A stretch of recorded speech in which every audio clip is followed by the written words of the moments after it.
ఈరోజు తెలుగుదేశం పార్టీ జరుపుతున్న మినీ మహానాడు కార్యక్రమాల్లో జగన్ గారిని ఉద్దేశించి యనమల రామకృష్ణుడు గారు వాడు వీడు అని సంబోధించి మాట్లాడడం అది పూర్తిగా ఆయన వయసుకు కానీ లేకపోతే ఆయన చేసిన పదవులకు కానీ అది హుందాతనం అనిపించుకోదు. వాడు వీడు అని మాట్లాడడం అన్నది ఎవరన్నా మాట్లాడచ్చు, ఆయన్ని మాట్లాడచ్చు, లేకపోతే ప్రెసిడెంట్ ముఖ్యమంత్రి గారిని కూడా అలాగా కించపరిచి ఎవరన్నా మాట్లాడచ్చు. కానీ ఒక రాష్ట్రానికి మాజీ ముఖ్యమంత్రి గారిని పట్టుకుని వాడు వీడు అని సంబోధించడం, ఏదో జగన్మోహన్ రెడ్డి గారి ఇంటికి 3,700 కోట్లు మద్యం తాలూకు డబ్బు వెళ్ళిపోయినట్టు, అదేదో ఈయన దగ్గరుండి చూసినట్టు, ఈయన లెక్కపెట్టి ఈయన పంపించినట్టు మాట్లాడడం చూస్తుంటే ఈ రాష్ట్రంలో గత 15-20 రోజుల నుంచి వారి సొంత మీడియా కానీ లేదంటే నిన్న ముఖ్యమంత్రి గారు దెబ్బలాడినట్టుకున్నారు మంత్రుల్ని ఏదో ప్లాన్తో, వాళ్ళ మంత్రులు కానీ మాట్లాడడం చూస్తుంటే చాలా హాస్యాస్పదంగా ఉంది. ఒక ప్లాన్డ్గా ఒక అబద్ధాన్ని నిజం చేసే విధంగా 15-20 రోజులు బట్టి వాళ్ళు మీడియాలో ప్రయత్నం చేయడం చూస్తుంటే, ఎందుకంటే లిక్కర్లో ఏదన్నా అవకతవకలు జరిగాయంటే గత 2014 నుంచి 2019 వరకు జరిగిన అవకతవకలు లేదు, మొన్న 2024లో ఈ సంవత్సరంలో జరిగిన అవకతవకలు ఉంటాయి తప్పించి క్లియర్గా రికార్డెడ్గా మెన్షన్ చేయమంటే చేస్తాం. జగన్మోహన్ రెడ్డి గారి ఆధ్వర్యంలో లిక్కర్ని ఆయన ఎంకరేజ్ చేయలేదు, ఆయన మేనిఫెస్టోలోనే ఉంది. లిక్కర్ని ఎట్టి పరిస్థితుల్లోనూ నేను ఎంకరేజ్ చెయ్యను, ఈ రాష్ట్ర ప్రజల ఆరోగ్యం నాకు ముఖ్యం అని చెప్పేసి ఆయన లిక్కర్ని పూర్తిగా నిరుత్సాహపరుస్తాను, పట్టుకుంటే షాక్ కొట్టే విధంగా చేస్తాను అని చెప్పేసి ఆయన ఇంప్లిమెంట్ కూడా చేశారు. జగన్మోహన్ రెడ్డి గారు ఏ విధంగా ఇంప్లిమెంట్ చేశారంటే లిక్కర్ పట్టుకుంటే షాక్ కొట్టే విధంగా రేట్లు పెంచి ప్రజల్ని లిక్కర్ తాగకుండా నిరుత్సాహపరిచి లిక్కర్ క్వాంటిటీ తగ్గించి కన్జ్యూమ్ చేసే క్వాంటిటీ కూడా తగ్గించి తద్వారా యాక్చువల్గా నష్టం వస్తుంది. ఈయన షాక్ కొట్టేలాగా రేట్లు పెంచుతా అన్నారు, పెంచారు. తద్వారా వేలాది కోట్లు రాష్ట్రానికి ఆదాయం కూడా పెంచడం కూడా జరిగింది. జగన్మోహన్ రెడ్డి గారు గతం కన్నా ఆదాయం ఎక్కువ వచ్చింది, కన్జ్యూమ్ చేయడం తగ్గింది. అంటే ఇది జగన్మోహన్ రెడ్డి గారు స్కామ్ చేసినట్ట. మొన్నటికి మొన్న ఎలక్ట్రిసిటీ కొండంలో ₹2 చిల్లరకి జగన్మోహన్ రెడ్డి గారు కొంటే అదేదో స్కామ్ చేసినట్టు మాట్లాడారు. మరి నిన్న వచ్చేసరికి ₹4.80 చంద్రబాబు నాయుడు కొంటే ఈ రాష్ట్ర ప్రజలు నెత్తిన 15 ఏళ్ల పాటు భారం వేస్తే అదేదో గొప్ప పని చేసినట్టు ట్యాక్ట్ఫుల్గా ప్రచారం చేస్తున్నారు. మరి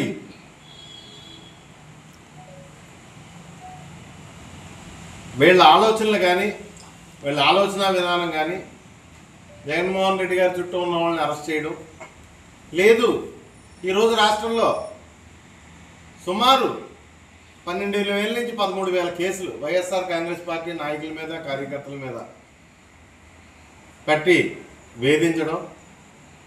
అంటే ఇలా చేస్తే వైఎస్ఆర్ కాంగ్రెస్ పార్టీ కార్యకర్తలు, మహిళా కార్యకర్తలు అందరూ కూడా భయపడతారు అని చెప్పేసి వాళ్ళు లెక్కలు వేసుకుంటున్నారు తప్పించి 2 సార్లు ఈ రాష్ట్రాన్ని దివాళా తీయించే స్థాయికి తీసుకెళ్లిన గనులు రామకృష్ణ గారు, చంద్రబాబు నాయుడు గారు.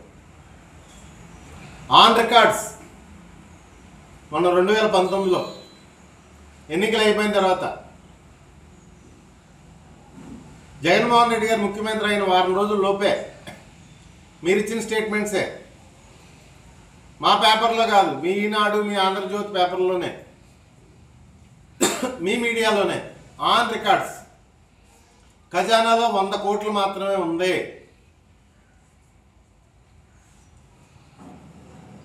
జీతాలు ఇవ్వడానికి కూడా డబ్బులు లేవు అని చెప్పేసి మీరు గతంలో ఆర్థిక మంత్రిగా పనిచేసిన మీరే స్వయంగా స్టేట్మెంట్ ఇవ్వడం జరిగింది.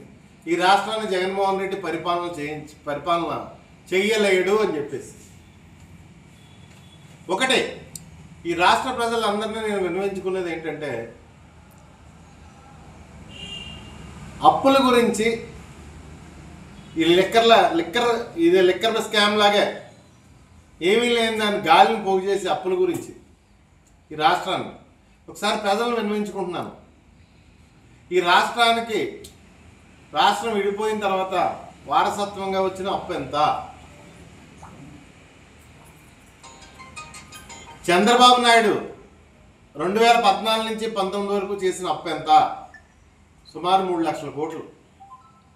రాష్ట్రం విడిపోయిన తర్వాత వారసత్వంగా 90,000 కోట్లు. 3 లక్షల కోట్లు అప్పుడు అప్పు చేసి కనీసం ఒక్క సంక్షేమ పథకం కానీ, తన ఎన్నికల్లో ఇచ్చిన హామీలు కానీ ఏమీ కూడా అమలు చేయలేదు. ఒక్కడు కూడా అమలు చేయలేదు. వాళ్ళ శ్రద్ధ అంతా చంద్రబాబు నాయుడు, ఆర్థిక మంత్రిగా ఉన్న యనమల రామకృష్ణుడు, గతంలో ఆర్థిక మంత్రిగా ఉన్న యనమల రామకృష్ణుడు శ్రద్ధ అంతా వాళ్ళ 45 ఏళ్ళ రాజకీయ జీవితంలోని 15 ఏళ్ళ అధికారంలోని వాళ్ళ శ్రద్ధ అంతా ఈ రాష్ట్రాన్ని దోచుకోవడం పైనే. వాళ్ళు పరిపాలన చేసిన 15 ఏళ్ళు చాలా పట్టుదలగా ఈ రాష్ట్రాన్ని దోచుకున్న పరిస్థితులు మనం చూసాం. చాలా పట్టుదలగా. మీరు గత 5 ఏళ్ళలో సంక్షేమ పరిపాలన చేసిన జగన్మోహన్ రెడ్డి గారికి మీరా పేర్లు పెట్టేది? జగన్మోహన్ రెడ్డి గారు తెచ్చిన అప్పుకి లెక్క ఉంది, రాష్ట్ర ఆదాయానికి ఒక లెక్క ఉంది.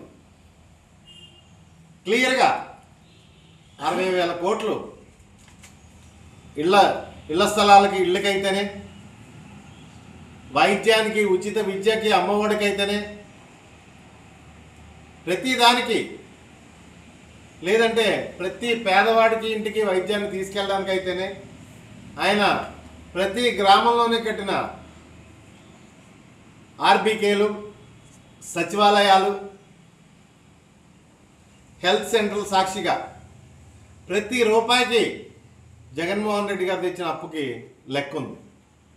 ఆ రోజు రైతు భరోసా అయితేనే, అమ్మఒడి అయితేనే, లేదు 45 ఏళ్ళు నిన్న ప్రతి అక్క చెల్లెమ్మలకి ఆర్థిక చేయూత అయితేనే, ప్రతిదానికి లెక్క ఉంది. జగన్మోహన్ రెడ్డి గారు చేసిన అప్పుకు కూడా లెక్క ఉంది. ఆయన హయాంలో 3 లక్షల కోట్లు అప్పు చేస్తే 2,75,000 కోట్లు డీబీటీ, నాన్ డీబీటీ ద్వారా రాష్ట్ర ప్రజలకి అకౌంట్లోకి, ప్రతి అకౌంట్లోకి వెళ్ళిన పరిస్థితి మనం చూస్తాం. ఎన్నికల ముందు ఒక ప్లాన్డ్గా, ఒక పద్ధతిగా 14 లక్షల కోట్ల అప్పని ఒకసారి, 10 లక్షల కోట్ల అప్పని ఒకసారి, 11 లక్షల కోట్ల అప్పని ఒకసారి, ఒక పక్క బీజేపీ నాయకులు, ఒక పక్క జనసేన నాయకులు రాష్ట్ర ప్రజలు బుర్రలు పాడు చేసిన పరిస్థితి చూసాం డమ్మీ ప్రచారంతో. ఇప్పుడు మళ్ళీ అలాంటి డమ్మీ ప్రచారాలే పట్టుకున్నారు.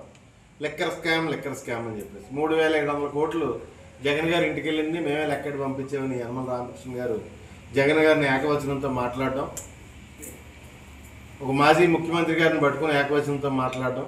మీ వయసు ఏంటి? మీ సంస్కారం ఏంటి? ఇదంతా నాకేం అర్థం కావట్లేదు. ఈ రాష్ట్రంలో జరిగే పరిపాలన ఏంటి? తెలుగుదేశం పార్టీ విషయంలో జాగరూకతగా ఉండాలి అని చెప్పేసి లేని గాలి పోగేసి ప్రజల మీద, ప్రజల మైండ్ సెట్తో ఆడుకోవడం తెలుగుదేశం పార్టీకి, వారి మీడియాకి ఒక అలవాటు కింద మారిపోయింది. ప్రతి ఒక్కరూ కూడా కొన్నిసార్లే మోసపోవచ్చు, అస్తమాను మోసపోరని చెప్పేసి. ఎందుకంటే వాళ్ళు ఎవరి మీదన్నా బురద చల్లాలంటే ఒక నెల 2 నెలల ముందు నుంచి ప్లాన్ చేస్తారు, కూడబలుక్కుంటారు, దాని మీద వర్క్ చేస్తారు. ఈ లిక్కర్ స్కామ్ కూడా అలాంటిదే. మీరు రాజకీయంగా వేధించాలనుకుంటున్నారు, వేధించండి. ఇందులో మీ వేధింపులకి ఎవడో భయపడేవాడు లేడు. మా వైఎస్ఆర్ కాంగ్రెస్ పార్టీ చిన్న పిల్లలు కూడా, జెండా పెట్టుకున్న చిన్న పిల్లడు కూడా మీ వేధింపులకు భయపడేవాడు లేడు. మీకు అవకాశం ఉంది కాబట్టి జైల్లో పెడతారా, పెట్టుకోండి. ఉంటాం, 40 రోజులు ఉంటాం, 50 రోజులు ఉంటాం, వస్తాం కదా, లోపల ఉండిపోం కదా, బయటికి అయితే వస్తాం కదా. ఖచ్చితంగా వాటికి సమాధానం చెప్తాం. మరొక్కసారి ఈ రాష్ట్ర మాజీ ఆర్థిక మంత్రి మాటలు కానీ, లేకపోతే ఈ రాష్ట్ర అప్పుల విషయంలో కూడా ప్రజలు దయచేసి నిజాలు తెలుసుకోవాలని చెప్పేసి ఈ రాష్ట్ర ప్రజానీకాన్ని విన్నవించుకుంటున్నాను. ఈ వేధింపుల రాజకీయం అన్నది ఈ రాష్ట్రంలో ప్రజలందరికీ తెలుసు. ఏం జరుగుతుందో ఈ రాష్ట్రంలో రెడ్ బుక్ రాజ్యాంగం ఏ రకంగా నడుపుతున్నారో ఈ రాష్ట్ర ప్రజలందరికీ తెలుసు. ఖచ్చితంగా మేమే కనుక బదులు తీర్చుకోవాలనుకుంటే దానికి మీలా కుట్రల్లో కుతంత్రాలు మేమేం పన్నవసరం లేదు.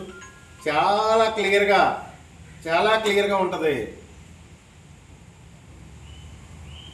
బెల్ట్ షాపులు అయితేనే, ఈ రాష్ట్రంలో కొత్తగా వచ్చిన బెల్ట్ షాపులు అయితేనే, లేకపోతే లిక్కర్ మాఫియా అయితేనే, ప్రతిదీ కూడా చాలా క్లియర్గా సాక్ష్యాధారాలతో సహా మీరే దొరుకుతారు. చాలా క్లియర్గా,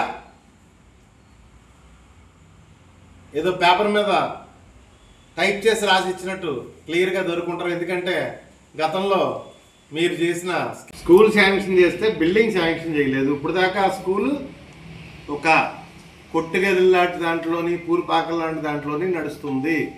ఈరోజు కూడా దాంట్లోనే నడుస్తుంది. ఏవీ నగరంలో వైఎస్ఆర్ కాంగ్రెస్ పార్టీ ప్రభుత్వం వచ్చిన వెంటనే నాడు నేడులో భాగంగా ఒక హై స్కూల్ కట్టి పూర్తి చేసాం. కానీ మేము ఓపెన్ చేయలేదు, కంప్లీట్ చేసేసాం. ఎలక్షన్ కోడ్ రావడంలో మేము ఓపెన్ చేయలేదు స్కూలు. కానీ నువ్వు ఓపెన్ చేస్తే ఆ పేరు ఎక్కడ మాకు వస్తుందో అని చెప్పేసి సంవత్సరం నుంచి ఆ స్కూల్ ఓపెన్ చేయలేదు. ఈరోజు కూడా పిల్లలు ఆ కొట్టుగదిలో మగ్గిపోతున్నారు. మీ గ్రామంలో, మీ సొంత ప్రాంతంలో ఉన్న పిల్లలు, మీ సొంత ఊరిలో ఉన్న పిల్లలు, నిన్ను ఒకటి రిక్వెస్ట్ చేస్తున్నాను. ఆన్లైన్ ఏకవచన సంబోధన కాకుండా ముందు వెళ్ళి ఆ స్కూల్ ఓపెన్ చేయండి దయచేసి. ఎందుకంటే ఫర్నిచరు, డిజిటల్ లైబ్రరీలు, డిజిటల్ క్లాస్ రూమ్లు అన్నీ పూర్తయిపోయింది స్కూల్లోది. వైఎస్ఆర్ కాంగ్రెస్ పార్టీ జగన్మోహన్ రెడ్డి గారి ఆధ్వర్యంలో నీ సొంత ఊరు ఏవీ నగరంలో కట్టిన స్కూల్ అది. పిల్లలు మగ్గిపోతున్నారు. పూరిపాకల్లోని, కళ్యాణ మండపంలోని చదువుకుంటా. నువ్వు ఈ నియోజకవర్గ డెవలప్మెంట్ గురించి సొల్లు కబుర్లు చెప్తుంటే ఈ నియోజకవర్గ ప్రజలు ఆలోచించాలి. ఎందుకంటే నీతో పాటు రాజకీయం మొదలెట్టిన వాళ్ళు చాలామంది రాలిపోయి ఉంటారు, లేదా వయసు పైబడిపోయి ఉంటారు. ఇప్పుడు అంతా యువకులు. ఈ యువకులకి ఏం తెలియదు కదా, నేను ఏ సోలు చెప్పినా నమ్మేస్తారు కదా అని చెప్పేసి నువ్వు ఏదో ఒకటి చెప్పేస్తా ఉండొచ్చు. తొలి ప్రజలు అంత అమాయకంగా వినలేరు. అంతా గమనిస్తున్నారు, కంగారు పడకుండా అంతా గమనిస్తున్నారు తొలి ప్రజలంతా. తొలిలో ఏం జరుగుతుందో, తొలి నియోజకవర్గంలో ఏం జరుగుతుందో అంతా గమనిస్తున్నారు. పెద్దలు రామకృష్ణ గారు, కంగారు పడకండి. ఇంకా మాట్లాడాలంటే చాలా చెప్పచ్చు. నేను అపరాధి అని చెప్పేసి మీకు బెయిల్ ఇవ్వలేదు. మీ ఆరోగ్యం బాగాలేదు, లేదంటే మీ ఒంటి మీద దద్దుర్లు వస్తున్నాయి, మీ మలద్వారం దగ్గర కుండేసింది, ఈ విధమైన మీకు హార్ట్ అటాక్, గుండె జబ్బులు ఉన్నాయని చెప్పేసి ఈ విధమైన మెరిట్స్ మీద మీరు బెయిల్ తెచ్చుకున్నారు తప్పించి మీరు నిరపరాధని కానీ, లేదంటే మీరు తప్పు చేయలేదని కానీ ఏ కోర్టు బెయిల్ ఇవ్వలేదు. ఇక వేధింపులు అంటారా, రాజశేఖర రెడ్డి గారు చనిపోయిన కాడి నుంచి మాకు వేధింపులు అలవాటే. వైఎస్ఆర్ కాంగ్రెస్ పార్టీ వారు మేమే పట్టించుకోవట్లేదు మీ వేధింపులు. ఇక జగన్ గారు ఏం పట్టించుకుంటారని నవ్వుకుంటారు. నీ వేధింపులు చూసి. దయచేసి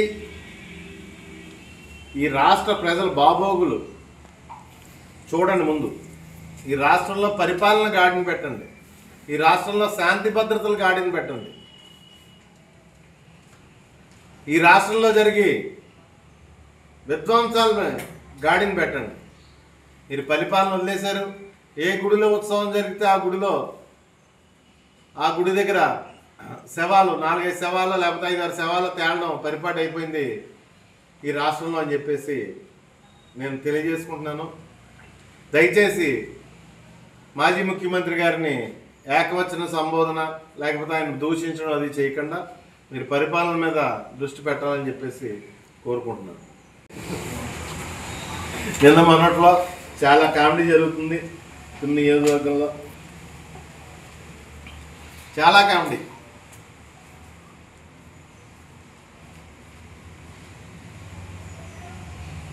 ఏ విధంగా అంటే 2019లో మా గవర్నమెంట్ వచ్చింది. మా గవర్నమెంట్ వచ్చి జగన్మోహన్ రెడ్డి గారు ముఖ్యమంత్రి అయ్యారు. ముఖ్యమంత్రి అయిన రెండో రోజే యనమల రామకృష్ణ గారి తాలూకు కమ్యూనిటీ పెద్దలు, మా పార్టీలో ఉన్న యనమల రామకృష్ణ గారి తాలూకు కమ్యూనిటీ పెద్దలు తీసుకుని ఒక ఆయన వచ్చి జగన్మోహన్ రెడ్డి గారు రెండు కాళ్ళు పట్టుకుని కన్నీళ్లు పెట్టుకున్న విషయం నేనే సాక్ష్యం, నేనే ఉన్నాను దగ్గర. కాకపోతే ఆ రోజు ఆయన ఎవరో నాకు తెలియదు. నేను తప్పు చేశాను, నన్ను క్షమించండి, నన్ను వదిలేయండి అని చెప్పి జగన్మోహన్ రెడ్డి గారు కాళ్ళు పట్టుకున్న పరిస్థితి నేను చూశాను.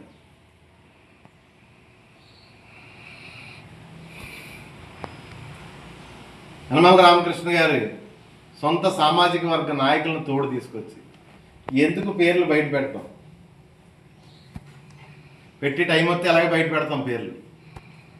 పేర్లు బయట పెడతాం, వాళ్ళు చేసిన అవినీతులు బయట పెడతాం. ఆన్ రికార్డ్సే ఉంటాయి కదా, అన్నీ ఎప్పుడు చెరిగిపోవు కదా. ఆ పరిస్థితి వస్తే ఎప్పుడు ఎలాగైనా బయట పెడతాం. అంటే ఈరోజు నువ్వు అధికారంలో ఉన్నావని, మీరు అధికారంలో ఉన్నారని చెప్పేసి మాజీ ముఖ్యమంత్రి గారిని వాడు వీడు అని సంబోధిస్తున్నాడు. ఆ వాడు వీడు కాళ్ళు పట్టుకున్న పరిస్థితి మేము చూసాం, మా కళ్ళతో నేనే చూసాను. ఆ రోజు నేను అక్కడే ఉన్నాను. అదేవిధంగా ఈ 11 నెలల్లో 170 కోట్లు ఖర్చు పెట్టాం తుని నియోజకవర్గ అభివృద్ధికి. గత 5 ఏళ్ళలో చేసింది ఏమీ లేదు అని చెప్పేసి స్వయంగా పెద్దవారు మీరే మాట్లాడారు. మీరు అలా మాట్లాడితే నాకు ఒకటి గుర్తొచ్చింది. ఏంటి గుర్తొచ్చిందంటే, మొన్న ఈ మధ్యనే విజయవాడలో బుడమేరు వాగు వర్షాలకు పొంగి విజయవాడను ముంచేసింది. విజయవాడ మొత్తాన్ని ముంచేసినప్పుడు వాస్తవంగా కొన్ని వందల మంది చనిపోయారు.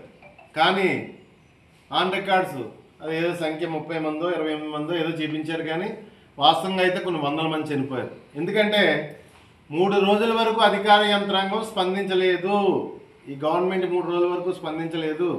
స్వచ్ఛంద సేవా సంస్థలో మారుమూలకెళ్ళి బాధితులకు ఆహారం, మంచినీళ్ళు పంచిపెట్టిన తర్వాతే ఈ గవర్నమెంట్ రంగంలోకి దిగింది. బాధితులు 3 రోజుల వరకు ఆదుకోలేదు. ఎందుకంటే నేను క్లియర్గా చెప్పగలను, మా తాతయ్య గారి పేరునున్న ఫౌండేషన్ సంబంధించి కూడా కొన్ని వ్యాన్లు అక్కడికి వెళ్ళి మారుమూల బాధితులను ఆదుకున్న పరిస్థితి, వాళ్ళకి ఆహారం మంచినీళ్ళు ఇచ్చిన పరిస్థితి మేము స్వయంగా చూసాం, మేము స్వయంగా చేసాం. కానీ ఈ స్వచ్ఛంద సంస్థలు చేసిన కార్యక్రమాలు లేదు. పేదవారికి ఉపయోగపడాలి అనే మంచి మనుషులు చేసిన పనులు చంద్రబాబు నాయుడు ఏ రకంగా ఉపయోగించుకున్నాడంటే, వరదల్లో పులిహార పొట్లాలు పంచిపెట్టాం 3 రోజుల పాటు 300 కోట్లు అయిందని చెప్పి ఆయన ఖాతాలో వేసుకున్నాడు. ఆన్ రికార్డ్స్, ఇదే నేనే అబద్ధం చెప్పింది కాదు. 300 కోట్లు పులిహార పొట్లాలకు అయిందని చెప్పేసి రాసుకున్నాడు. అంటే మొన్న యనమల రామకృష్ణ గారు 170 కోట్లు తుని నియోజకవర్గాలు ఖర్చు పెట్టారంటే ఏమన్నా పులిహార కానీ 170 కోట్లు, ఈ 170 కోట్లకి ఏమైనా పులిహార కలిసి పంచిపెట్టారా అని చెప్పేసి నాకు అనుమానం వచ్చి ఆ విషయం ఎత్తుకున్నాను. నేను 170 కోట్లు తుని ప్రజలకి ఏమన్నా పులిహార కలిపి పెట్టారా అని చెప్పేసి. వారు ఈ సంవత్సరంలో వాళ్ళు చేసింది ఏంటంటే, మేము పూర్తి చేసిన వాటర్ ట్యాంక్స్ అయితేనే, పనులు అయితేనే, అభివృద్ధి పనులు అయితేనే కూడా మోసం చేశారు. మీరు ఏ రకంగా మోసం చేశారు తెలుసా? పరిశ్రమల నుంచి ఒక రేషన్ కార్డుకి 15,000 నేను ఇప్పిస్తాను, నాది బాధ్యత. ఒక రేషన్ కార్డుకి 15,000 రూపాయలు పరిశ్రమల నుంచి నేను ఇప్పిస్తానని చెప్పేసి ఎన్నికలకు ముందు ఆ ప్రజల దగ్గర రేషన్ కార్డులు అన్నీ కలెక్ట్ చేశారు. మీ పార్టీ కార్యకర్తలను ఉపయోగించి, నాయకులను ఉపయోగించి, తీర ప్రాంత ప్రజలందరి దగ్గర.